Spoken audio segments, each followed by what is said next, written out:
بسم اللہ الرحمن الرحیم۔ محترم ناظرین و سامعین، میں آج اس محفل میں آپ کو نبی اکرم صلی اللہ علیہ وسلم کی ایک جامع دعا یاد کرانا چاہتا ہوں۔ شکل بن حمید رضی اللہ عنہ ایک صحابی ہے۔ وہ بیان کرتے ہیں کہ میں نے عرض کیا کہ یا رسول اللہ علمنی دعاً، کہ مجھے ایک دعا سکھا دیجیے۔ نبی اکرم صلی اللہ علیہ وسلم نے ان کو فرمایا کہ اے دعا پڑھا کرو، اللہم انی اعوذ بک من شر سمعی ومن شر بصری ومن شر لسانی ومن شر قلبی ومن شر منی۔ اس روایت کو سنن ابی داؤد نے روایت کیا ہے۔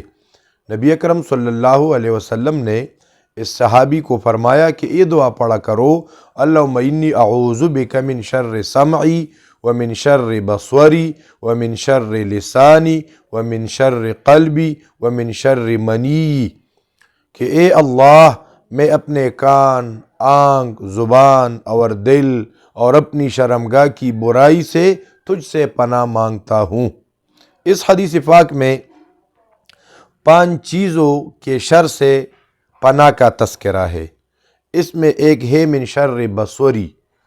من شر بصری آنکھ، پہلی مرتبہ من شر سمعی یعنی کانوں کے شر سے، کہ آدمی حق بات، وعظ، نصیحت، درس قرآن، درس حدیث، وہ اس کے سننے سے اس کے کان محروم ہو۔ ناجائز کام، گانا بجانا، غیبت، چغلی اس کے سننے میں مصروف ہو اور اس کو حق بات سننے کی توفیق نہیں مل رہی ہو۔ من شر بصری آنکھوں کی شر سے، کہ آدمی دینی کتب، احادیث کا مطالعہ، تلاوت قرآن کریم کی بجائے نامحرم کو دیکھے، اور جن چیزوں کو بھی اللہ نے دیکھنے سے منع فرمائے ان کو دیکھے۔ من شر لسانی زبان، ذکر، تلاوت قرآن، درس، تدریس، تبلیغ اس کی بجائے فضول اور لا یعنی باتوں میں لگا رہے۔ من شر قلبی دل کی شر، کہ دل میں اچھے خیالات لانے کی بجائے برے اور گندے خیالات آ جائے۔ من شر منی، منی کی شر سے، کہ منی کو جائز محل میں رکھنے کی بجائے اس کو غلط محل میں ڈالے، اس میں زنا بھی داخل ہے، بد نظری کرنا، نامحرم کو ہاتھ لگانا، سب اس میں داخل ہے۔